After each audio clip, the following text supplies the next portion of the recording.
Hello everyone, I'm Srishti and welcome to the crash course of energy presented by Energy Club IIT Bombay.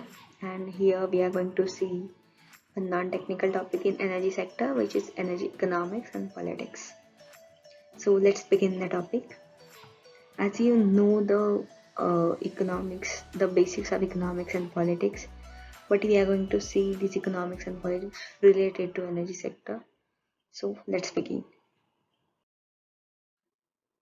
I divided the topic in two parts. First is energy economics and second is politics involved in energy sector. So first topic is energy economics. So let's begin. So we are going to cover these five topics in our energy economics discussion. First is definition, second is need, third is some economic terms. These are general economic terms and very useful in economics also, like the basic economics. Fourth is economics related to energy technology installations. So this is like suppose we have to install PVs. So what the economics related to that is involved in this topic. And fifth is how economical growth of nation driven by energy. Like how energy sector is affecting economical growth of every nation. So these are five topics. So let's begin. So yeah. We are using energy everywhere. We are using at least one form of energy at a time. Like now we are using chemical energy from mobile charged battery or using electricity to charge laptop. Our mind also consumes energy while thinking. So energy is everywhere. When transaction of energy occurs with the help of money, then economics takes the birth. And it is basically based in energy sector. So yeah, this is the basic definition of energy economics, which is given here. Energy economics is a broad scientific subject area which includes topic related to supply and use of energy in societies. So this is a Wikipedia definition, and this picture gives the overall view of energy economics. Like you are looking, there is TV, there is certain things that works on electricity. So we are using electricity, we are using muscular energy, we are using mechanical energy.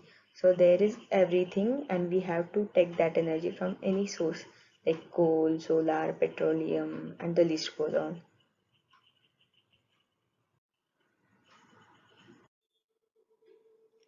So this is the broad definition of energy economics.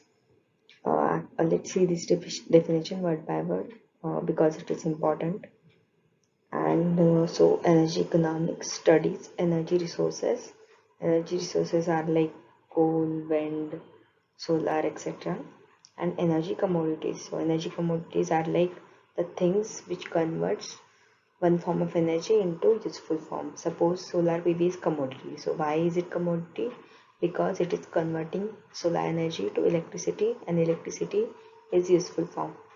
So they are energy commodities. Windmill is also an energy commodity. It includes forces motivating firms. So producers are forces motivating firms and consumers.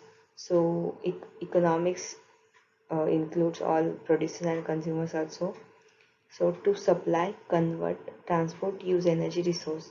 So these are the steps involved in every energy market. Like suppose take an example of electricity market. So producers have to supply energy, convert energy, transport energy, and use energy resource. Suppose they have to use coal because to convert the one form of energy into another form. So yeah, and after that there are market and regulatory structures. So these are important in any economics, in any business.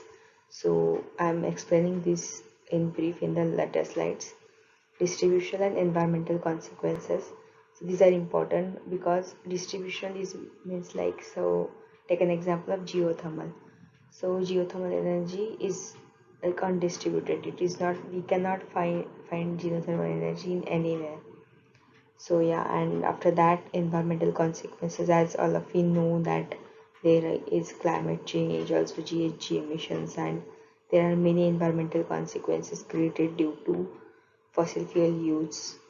So that should be taken in count. Economically efficient use, and also suppose electricity. take an example of electricity. So electricity should be economically efficient and to all levels of our society. So the fact that energy uses dominantly depletable resources, particularly fossil fuels, make this study unique. So as we know, like in 1950s, 1960s, there were many fossil fuel resources, but now they are decreasing. And suppose the oil resources was very much at that time, but now they are reducing. So due to this study is unique. Energy economics is unique and it is different than economics in the study type. So yeah, this is definition of by Palgrave Economics Dictionary, and it is the whole definition and covers the broad part of energy economics. So I'm going to explain here market and regulatory structures. So what are they? They are like, so take an example of electricity market. So there are these 5 steps involved in electricity market. There is technical aspect, which is done by producers, and then generation, transmission, distribution, and consumption. So these are 5 steps in electricity market. So yeah, so there are certain types of market, like according to number of producers and consumers. So there is suppose one producer and many consumers, or many producers, many consumers. So there are different cases. So in electricity market in India, like for generation, there is functioning market. So what is exactly is like many, there are many producers and many consumers. So for a market, for functioning market, for competitive functioning market, we need many producers and we have many consumers also. So for functioning market, we need many producers, but in transmission and distribution there is natural monopoly. So what is monopoly? Monopoly is there are one producers and many consumers.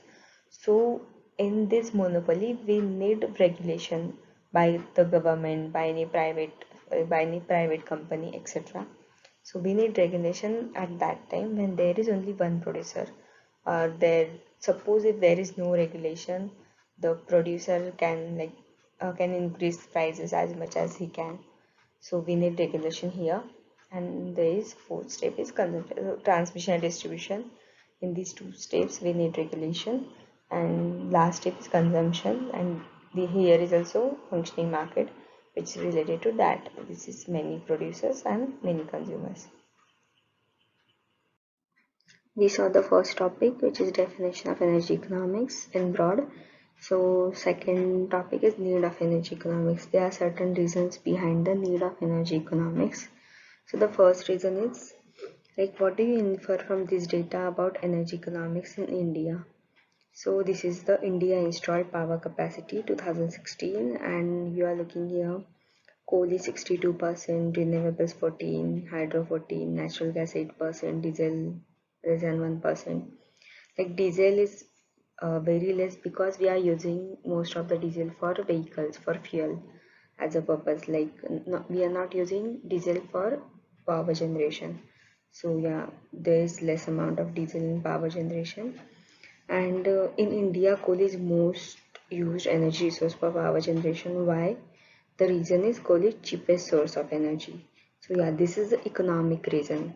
Yeah, we know there are some pros and cons of using of coal. Like coal is harmful for environment. There are certain environmental consequences for in using coal, but coal is cheapest source of energy. So this is, and it should be economically viable to all consumers also as well as producers. So this is the economic reason. So here we need energy economics. So this is the different reason behind the need of energy economics. So this is the question: if all renewable energy technologies are invented in the 19th century, so why in 21st century we are not using complete renewable technologies? So the reason behind is also economic reason. So the renewable, we know that renewable energy sources are quite good than non-renewable energy sources. They are also eco-friendly and environmentally efficient. but non-renewable energy resources are cheaper than renewable energy. So again, there's a value of money. So yeah, fossil fuels, coal, all are cheaper than renewable sources. So we are not using renewable completely yet. So we saw first topic, which is definition of energy economics, then need of energy economics, and now we are going to see some economic terms, which are general economic terms, which are some terms are related to energy sector, some are related to general economics. So let's go deep into it. First is cost of energy device or plant. So this cost involved many certain sub cost, like first is capital cost. So manufacturing or fabrication cost. So take an example of coal power plant, coal based power plant. So there is manufacturing or fabrication cost. Yes, there is material labor management cost. There is cost, like we have to transport the coal from resources to factory. There's installation and commissioning cost. We have to give commission to certain agents or government, etc. And then operating costs. So if we invest in capital costs, then we have to operate that machinery, that factory for longer time. So we require operating cost, which involve energy and materials required. We require coal for generating electricity, and marketing and sales is also important cost. Then there is maintenance cost. We require maintenance cost in any type of business, and this cost is cost of disposal. Actually, these three costs, like cost of disposal, environmental cost, and social cost, are not really paid by producers, but these costs are involved in this cost of energy device or plant. So let's see, this cost of disposal is like, suppose there is one factory, there is a coal-based power plant, and coal-based power plant is producer of certain chemicals, certain harmful chemicals. So that harmful chemicals are disposed in some, like water resources, etc. So that is the cost of disposal. Are that producers paying for that disposal? No. So they are just dispose it anywhere. So they are not paying for that. But yeah, this is cost. This cost should involve in cost of energy device or plant. And this is the environmental cost. So this is same as this. In this cost of disposal, we are not taking environmental consequences, but in we are taking in environmental cost, we are taking environmental cost. Suppose there is CO2 emission, or there is certain harmful gases emissions. So the producer should have to pay that environmental cost also. And this is the social cost. So social cost is like, suppose we are transporting coal from resources to factory. So we are using, so the producer, the owner of that factory using the road, suppose any using road, or any suppose ship or anything. So they are using some social bodies to transport. So that is social cost, but that is open to all. So they are using that social facilities to transport, so they should have to pay for that. But these three costs are not actually payable. So yeah, these can be involved in cost of energy device or plant. So yeah, so this is a very basic concept in economics and quite useful in many sub branches of economics. Simple payback period. So the formula is simple payback period, initial investment made upon net annual cash inflow. So take an example, suppose there is one businessman, and suppose there is one owner of one company, one factory, and suppose the electricity bill for that factory is 2 lakh per year, 2 lakh per year. Okay, and then after that he realized that he has to minimize that electricity bill. Then he decided to install solar panels in the terrace. So the cost of solar panel is 1,50,000, like 1.5 lakh,